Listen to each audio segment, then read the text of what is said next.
Ghana is enraging thousands of believers because he says the world will end in a few weeks. But the flood didn't occur at all, which made those who had made the payment orders extremely angry. He says God told him in a dream that starting on December, the things written in the Bible will happen again and a big flood will cover the world. To save people, he say he is building huge boats and he also needs people to donate money to him for help. Those who do not offer help will not be allowed to board the ship. He announced that he had built 8 large wooden arks. His message spread quickly online and an estimated 280,000 people traveled to stay near him, seeking protection. Many followers also donated large sums of money to support the project. When December 25 passed with no signs of flooding, frustration and panic grew among the crowd. Some followers began questioning where their money had gone after reports surfaced that Evo Noah had used donations to purchase luxury items, including a Mercedes-Benz. All right. Welcome to This Week in Ghana. Sorry for the delay. It has been one of those days, and Ivy warned me not to try to squeeze it all in one day, and I did anyway, and here we are 50 minutes late to the normal live stream. So apologies for the delay, but thanks all for joining. I see people jumping on. So this is your weekly live stream, or your bi-weekly live stream. We talk about all things Ghana related. Obviously today we're going to talk about the prophet Ebo Noah. We're going to talk about a little bit about the Diaspora Summit and our thoughts after attending. We'll talk a little bit about Detty December. And if we have time, there's some other topics we will cover. Before we get into the topics, we'll start off with some introductions. So I'll turn it over to the co-host for her introduction, and I'll introduce myself.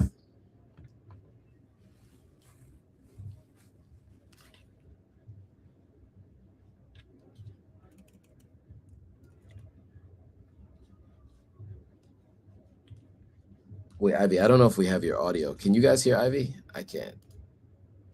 Hello, can you hear me? I was on mute, so my apologies. There we go. No worries. Yes, I can hear you now. Hello, my name is Ivy Prosper. I tell stories from Africa, and I am an author of the book, Your Essential Guide on Moving to Ghana. And I do interviews on my channel. I tell stories primarily from Ghana with plans to expand to other African countries. And this evening, I'm excited for us to jump in and tell news stories from Ghana. For those of you who don't know, I also do consultations. If you're interested in information about Ghana, I have consultations that are also available. If you want to support my channel and the work that I do, you can always support through subscribing, through liking, through sharing. And if you want to make any monetary support, you can also do that by PayPal or by Zelle. And then there's also a button at the bottom of the screen that you can always support through super thanks or super chats. Absolutely. And I am Joe Hatagwa from Authentic African. We help people visit, move, and invest on the continent of Africa, bridging the gap between those living on the continent and those living in the diaspora. Available on all platforms, Instagram, Twitter, all of them. So yes, please follow, like, comment, and subscribe. Okay, so interesting story. I don't know when this came across your feed, Ivy. This Ebo Noah story. I did not become aware of it until around the 25th, where the prophet was, he had prophetized that there will be a great flood, like the one in the Bible, and the idea was that he was building these arks. And that was the day it was supposed to happen. But then I saw him on the radio that day, and he said that he got another notice that the date has changed. And in fact, he didn't have the year; he just has the date. So he knew it was the 25th of December. He just didn't know what year. And then obviously subsequent reports came out. He was on stage at a concert, celebrating on stage. He bought a brand new Mercedes-Benz. And so there seems to be a lot of confusion, frustration, anger. And reports are saying that 200,000+ people came on this journey.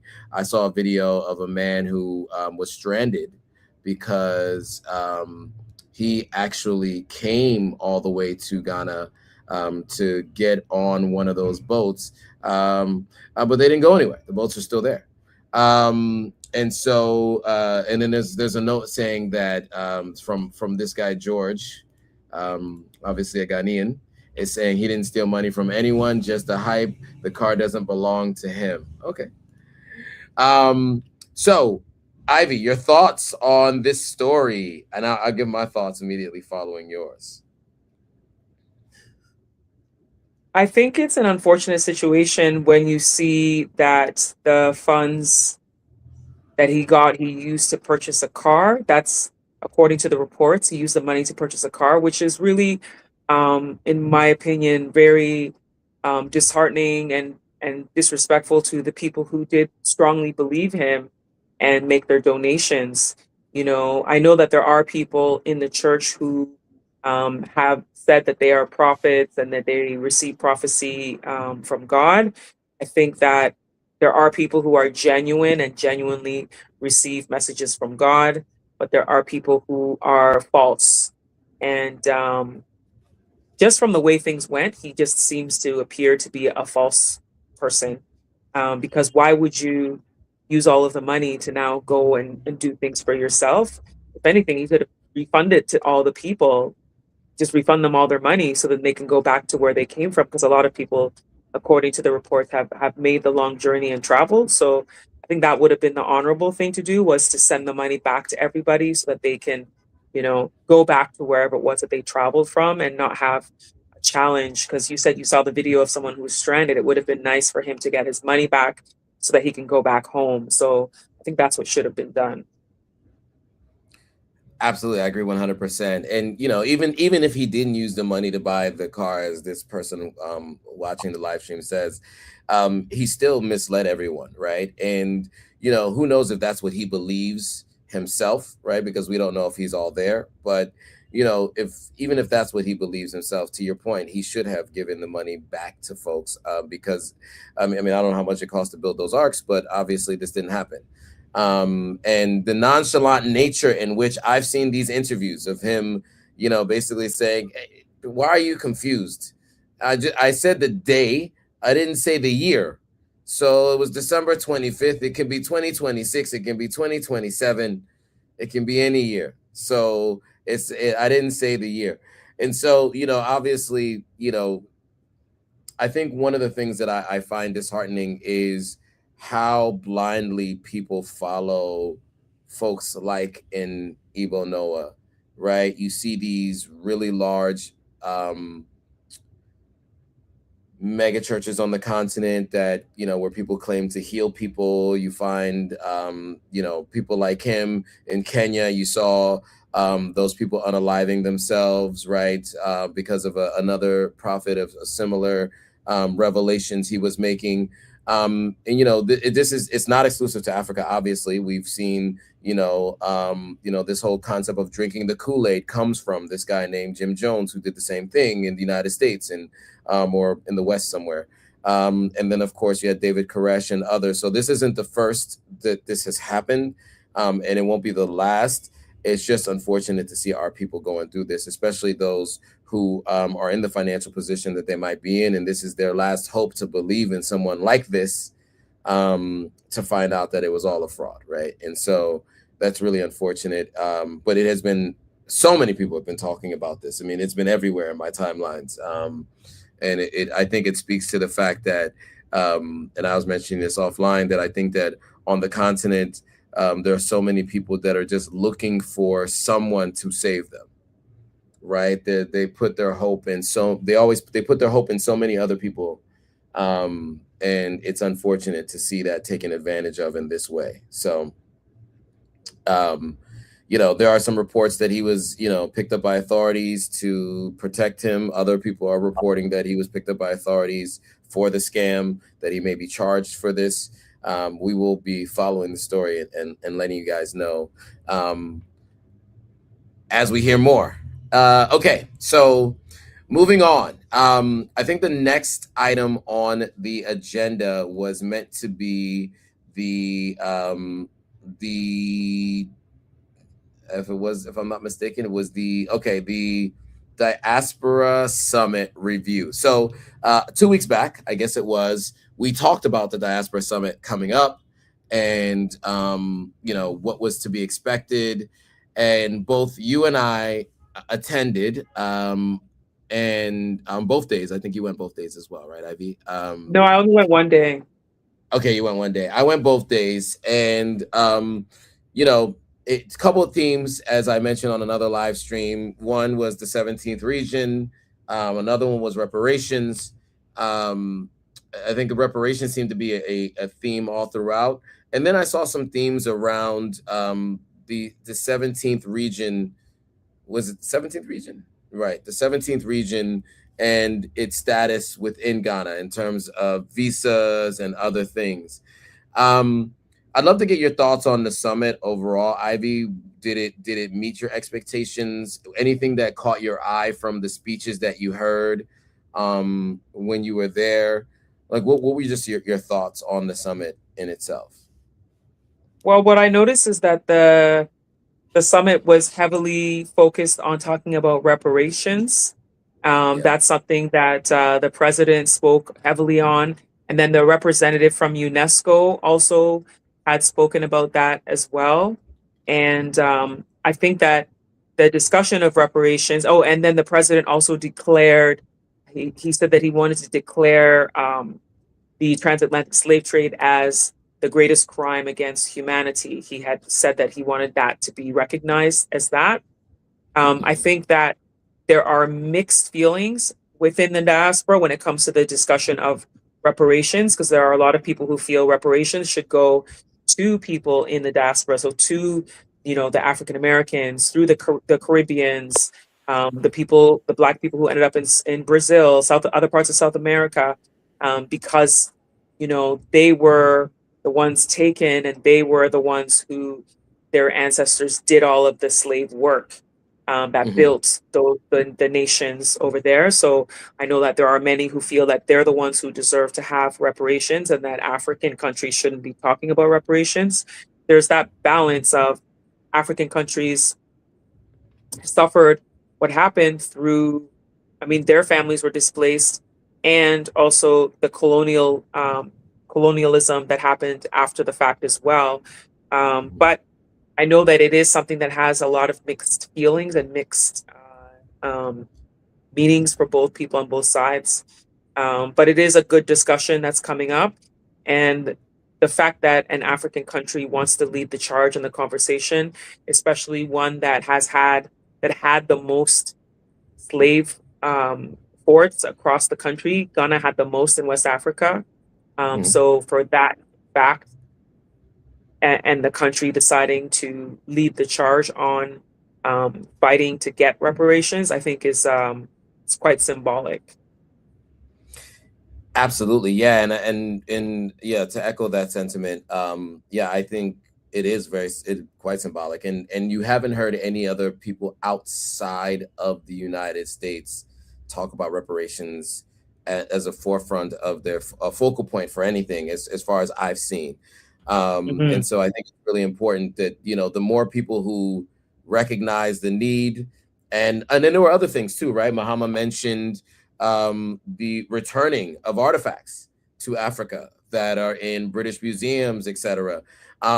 Just the reconciliation in general, and I think it is important because other groups have had the reconciliation and reparations, right? We've talked about this on different live streams on my platform, just in terms of Native Americans, the Japanese, and in fact, there is tax revenue or reparations being paid today to France by Haiti for their own independence. That's so crazy. So, I mean, if that can happen till today, I think that we can look to see how we find a solution for all African people all around the world who have been impacted by the transatlantic slave trade. And I do think Ghana is approaching it from a Pan-African perspective. I heard a lot about Pan-Africanism and the forming of Ghana and Kwame Nkrumah and his vision and continuing that legacy.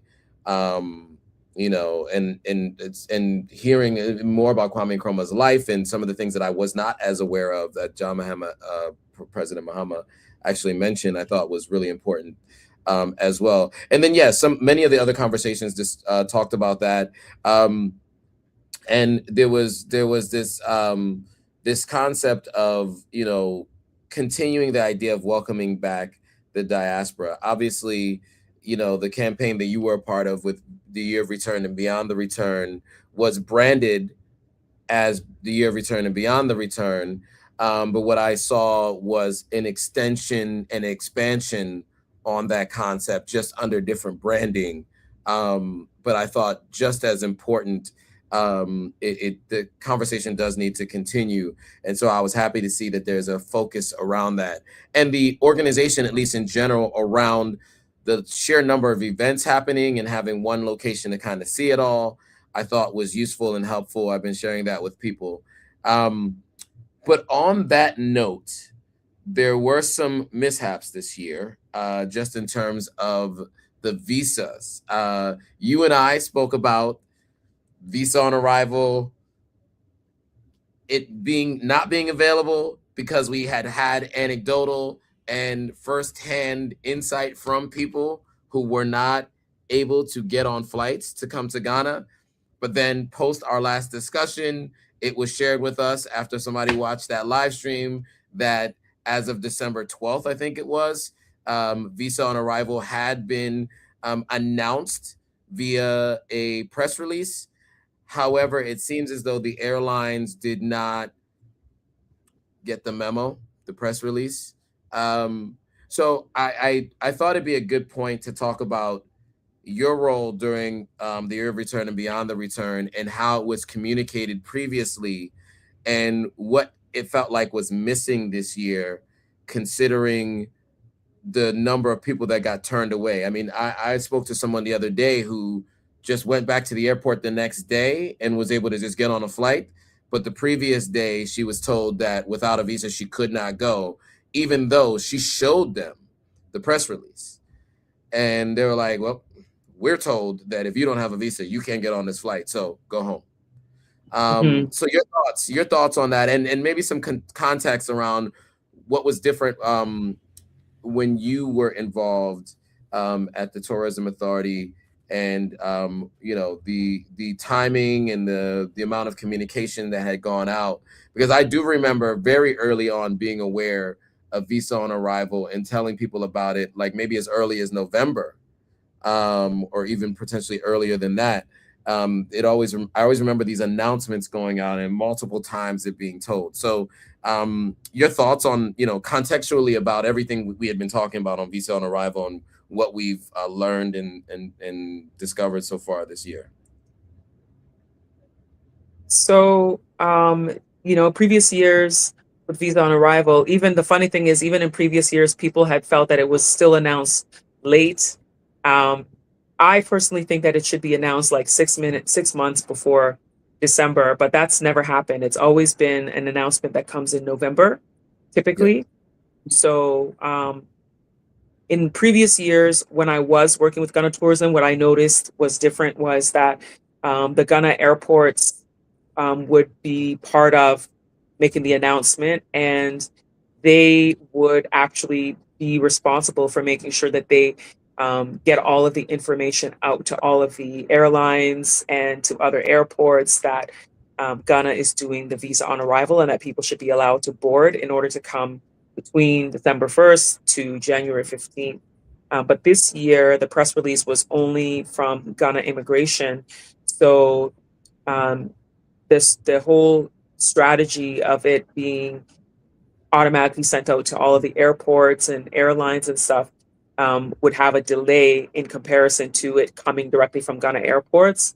So the fact that didn't happen right away, I think, is part of the problem, where airlines are saying they don't know and they're turning people away. Because I had some people contact me to say that airlines were saying that they did not know anything about Ghana doing this year and that they turned people away. So then there's people who, they lost money on the flight because the airline is looking at it as it's their fault for not doing what they were supposed to do. So they're not doing anything to budge to refund their flights or anything like that. Particularly when you bought a ticket that's on sale. Some of these tickets that are on special pricing, those are the ones that have a tendency to have those no refund clauses and stuff. But if you bought a ticket in a way that you can get a refund, usually they're a little bit more expensive. So those are people who will be able to do that. But if you haven't, then you usually will miss out on the flight. Or if you bought your flight through a third party, like people who may book through like Expedia or something, you're not directly through the airline, you might have some challenges with trying to get a refund. But that's the biggest thing, is the announcement also came quite late, because the press release was dated December 12th, but you and I didn't see it until like, I don't know, 9-10 days after that. And a lot of people I know didn't see it also until about 9-10 days after that came out. So so there was obviously a delay in getting it out to the public. So all of those delays together result in, airlines not knowing what's going on, and then subsequently they'll follow what guideline and policies have been in place the whole year. They're not going to suddenly be like, let me just flip-flop if I don't know for a fact. But they're going to follow whatever the procedure is, which is to not let people board if they don't have their pre-approved visa. So I'm hoping things have changed now that we're later into the month. Hopefully the information is all out there and people are able to board, because I haven't heard any stories yet. Any news stories, I mean, from people who've been turned away. But in the first like couple of weeks of this month, there was people who were turned away. Even before I saw the press release, there were some people who just assumed it was on because it's always been on the last few years, and they just went and hoped for the best, and then got denied boarding. Yeah, I think that context is all really helpful. I think the piece of, and you had mentioned this to me offline, but the piece about the airports making the announcements, not just coming from the tourism authority, is crucial, because they all talk to each other. I don't know how many airlines are looking for press releases from the tourism authority of any particular country, right? And so I think if an airport talks to an airline, that helps to obviously disseminate that kind of information, and you don't end up with some of these mishaps. So we hope that in the future that is made more. The announcements are made earlier, and that's the path that it goes. And hopefully those people aren't getting stuck on the way in. Okay, next, we did want to talk about the Detty December, or December in Ghana. Let's say December in Ghana 2025, right? Because it has been rebranded from the year of return, beyond the return, to December in Ghana. And I guess each year it'll be December in Ghana the year. So it's December in Ghana 2025. It's been December in Ghana since 2019. Because 2019 was, 2019, the year of return was 2019, which is January 1st to December 31st. That's the year of return, 2019. Yeah. And then December is when they launched the December in GH campaign that Ghana Tourism Authority launched as part of recognizing that people were coming in December. Over the years in Ghana, people would come to Ghana in December. Usually Ghanaian diaspora usually came home in December. But because of the year of return, they did this whole official branding of December in GH. And so that was kicked off by Ghana Tourism Authority in 2019. So every December, it's a December in GH campaign that Ghana Tourism Authority has in collaboration with the Ministry of Tourism, Culture, Creative Arts. And so it's just, again, it's December in GH. The Detty December branding is really much usually it's brand that's about the partying all night and all that stuff. That's what that branding is attached to. Whereas the December in GH is a tourism campaign focusing on multiple events, not just the nighttime partying, but multiple events. And then the Beyond the Return was the branding. Yes. So Beyond the Return was a follow-up to the year of return and started January 1st, 2020. And it was supposed to be a 10-year campaign, a decade of African Renaissance with 7 foundational pillars. So it went up until the end of the last government. So it didn't go the whole 10 years officially. They've rebranded that office to the International Affairs Office under the new NDC government. And you don't see them talking about the Beyond the Return campaign anymore, but now they're talking about the new campaign they've launched, the Black Star Experience, which has a lot of similarities to when you read it to the Beyond the Return anyway. So a lot of people are still saying the brand was so strong for Year of Return and Beyond the Return that people still say it to this day. People still say, when is Year of Return? Because people assume Year of Return means December. People think every December is Year of Return. And it's like, no, Right. it was 2019, you know? So the branding was so strong on that people still mention it. And I know it's going to be a challenge trying to do this push of the Black Star experience and then the International Affairs Office. So yeah, we'll see how it goes. People are still coming to Ghana. Ghana still has people's hearts. People still are getting it. They're getting in their emotional feelings about their experiences in Ghana. I've been seeing all kinds of stuff, and then of course there's a few negative experiences. But there's a whole mixed bag. But it seems like the positives are outweighing the negatives. Yeah, absolutely. And look, there's a lot of events, right? I went to a panel that you were on, Ivy, tech, culture, and investments, I think, in Africa. Investment. Yeah, there've been a ton of panels, diaspora summits, diaspora panels. There's a ton of nightlife activities. I'm running on fumes right now because last night I was at Afrofuture, as you can see.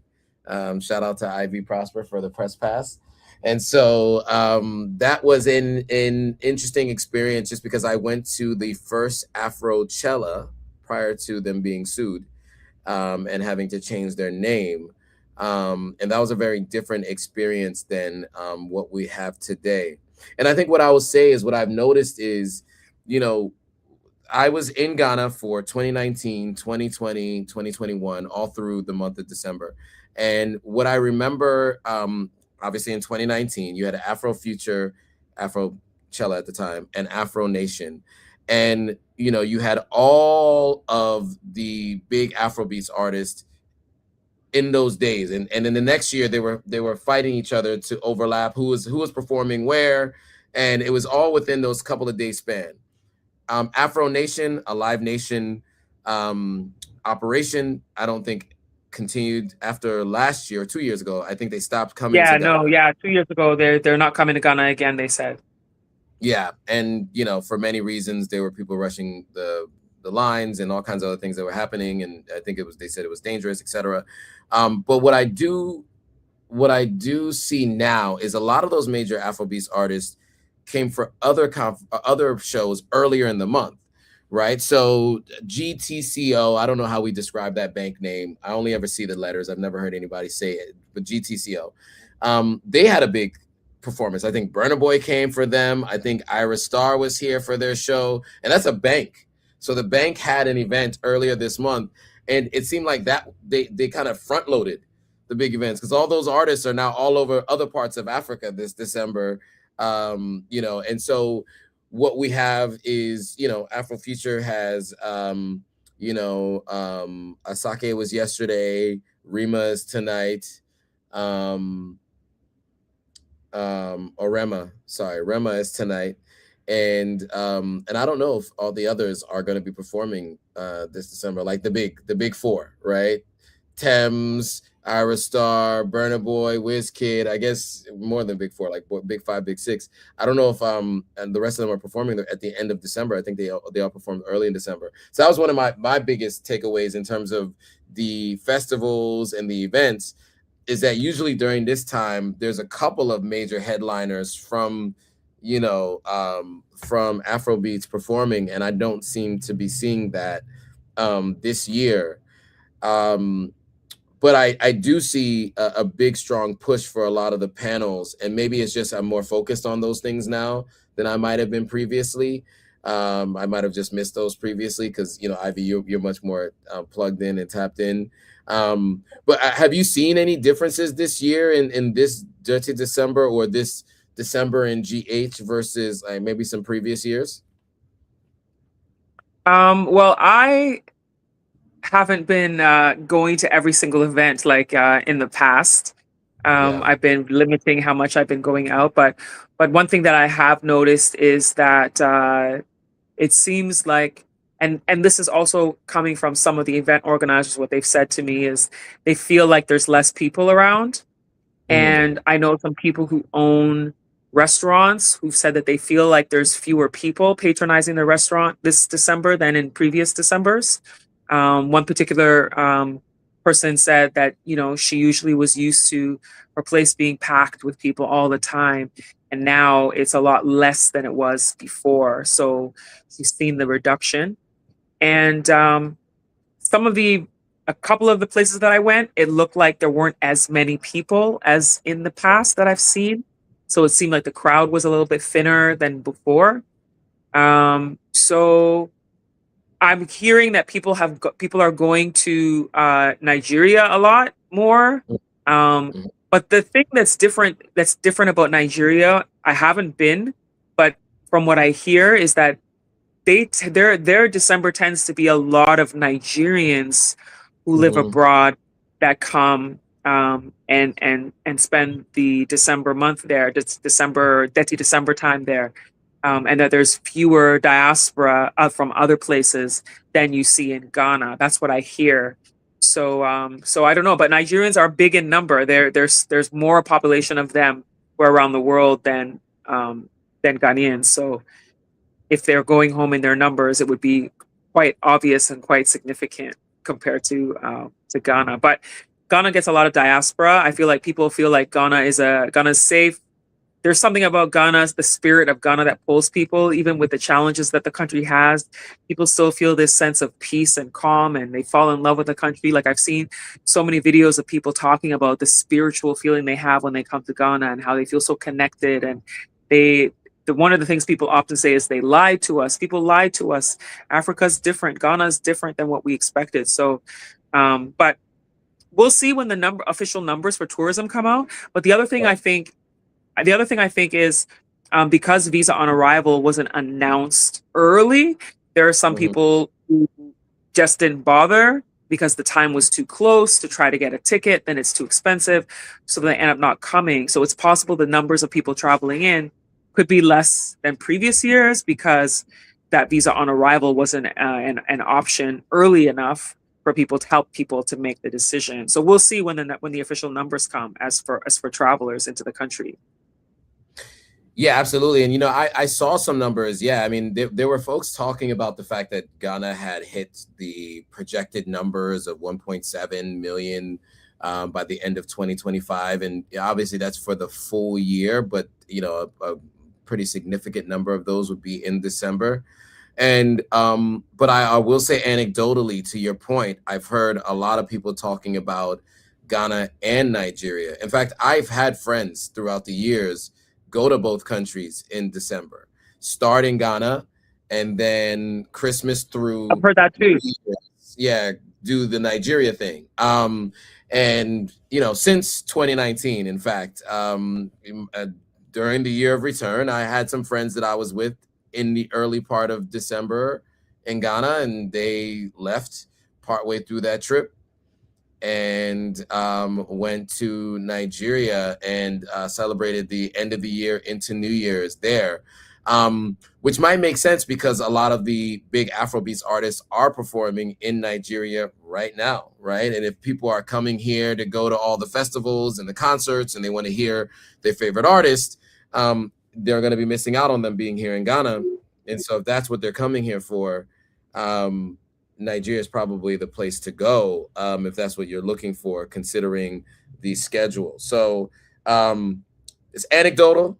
I mean, we'll see what the numbers say, but that's what I've been seeing and hearing from folks. I don't know if you had anything else you wanted to add to that, but that's what I've been hearing. No, I'd have nothing else to add. All right, cool. So I know we started really late, guys. And so I do want to run through maybe one or two more items before we go. I think one of the things that I did want to cover is Mr. Easy at Detty Rave made a statement, and I know that it's Detty Rave was what, yesterday or the day before? It was 27th. The 27th. The 27th. So that'd be 2 days ago. This is the 29th. Can you give us a little bit of context about what he said and I guess why he said it? Well, he basically said that he wanted Ghana Tourism Authority to help him get land so that they can help to build a facility that would be a both indoor and outdoor facility for having large scale events. And he's putting up $2 million of his own money to get the project started. So now Ghana Tourism Authority is on blast because of Mr. Easy making that statement. So there's a lot of people in the comment sections of different people who've posted on their platforms the clip of him saying it. Some of them saying that, you know, that if the tourism industry is serious, they would do something. Others, like a lot of people supporting him, saying that he should. It was good that he said what he said. I made a comment on one video and said, and was like, who told him that Ghana Tourism is the one who gives land? Because Ghana Tourism is not responsible for land in this country. You know, Right. if anything, I know that Ghana Tourism Authority has a lot of the public face for tourism in Ghana because they are actively involved in a lot of things. So a person who doesn't know the intricacies or ins and outs of Ghana will choose to call out the front-facing organization. But, you know, most of the land in Ghana is like presided over by the chiefs. So it's like you got to get in with the chiefs for them to figure out what piece of land that they might want to help you allocate, and work with them in the Lands Commission to try to get something, because the government has, I think, less than 20% of land in Ghana, and the rest is like mostly presided over by chiefs. So you have to get in the good books with them and figure out, you know, where. And when he said Accra, I was thinking, where in Accra is there space to build a venue that he said 3,000 plus in size, for, you know, I'm just thinking of where exactly in Accra, because I foresee this being something that would be outside of the city, because so much land is gone already in Accra. But we'll see what happens. I'm sure that a statement will be made by Ghana Tourism Authority, but, you know, it's a government organization, so they're not going to be hasty in their response. They're not going to just respond quickly out of, you know, emotion and retaliation just because he made this statement, because it's trending on all kinds of news outlets as well as a lot of bloggers' pages. So I'm sure that they're having discussions and meetings behind the scenes, and a public statement will be made, an official statement would be made eventually. But we'll see what happens. Yeah, and I mean, and I get it. I mean, you're speaking to a medium-sized event venue where, like, indoor and outdoor, because I mean, obviously, you know, Afro features at Elwak Stadium, and it's big enough to be able to hold all the people there, right? And plus many more. And you know, I was there last night. I may be going back again tonight. We'll see how, you know, my brain is functioning and if I'm able to get there. But you know, I do think that the idea of having an event space like that is really useful.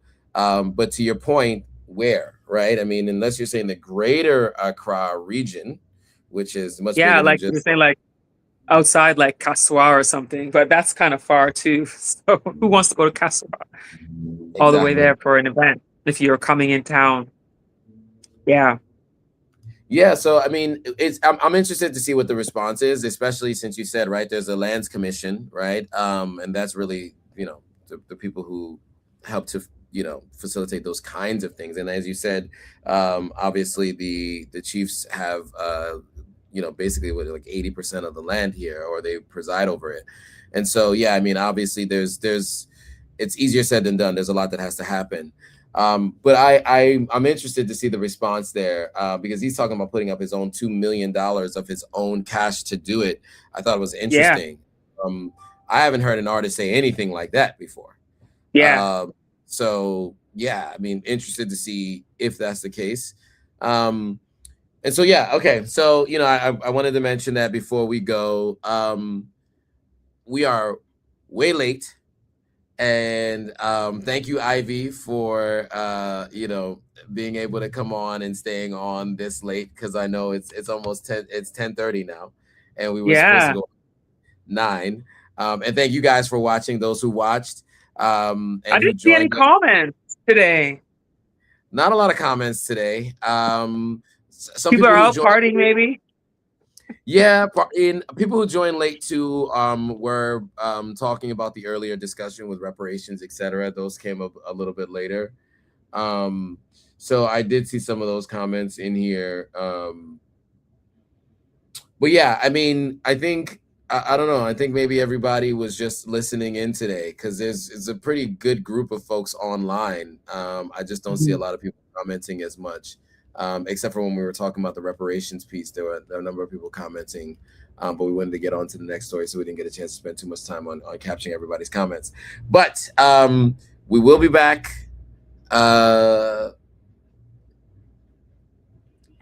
In 2 weeks, we'll go live again, and we'll be talking about all things happening between now and then. With, in the interest of time, and how late it is in the evening, I think we'll bring this thing to a close. Ivy, anything else that you have for the folks out there who are watching?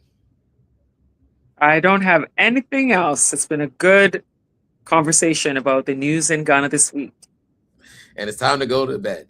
So I will say, as Ivy said earlier, you can support the channels.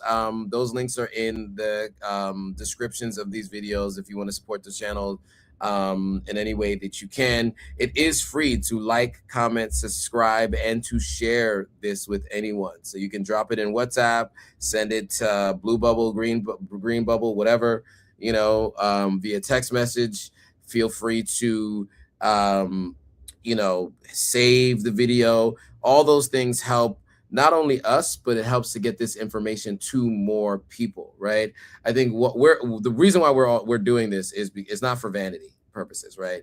We really do this because we care to share this information with folks. And if you feel like this is valuable, we always ask that you do your part to help us get this in front of more people. The algorithms have been challenging to us these days.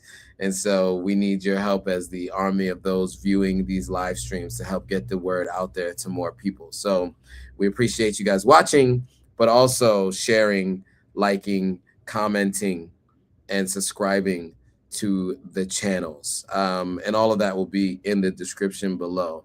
So with that, thanks for watching. We will see you guys all in a couple of weeks. Bye, guys. See you soon.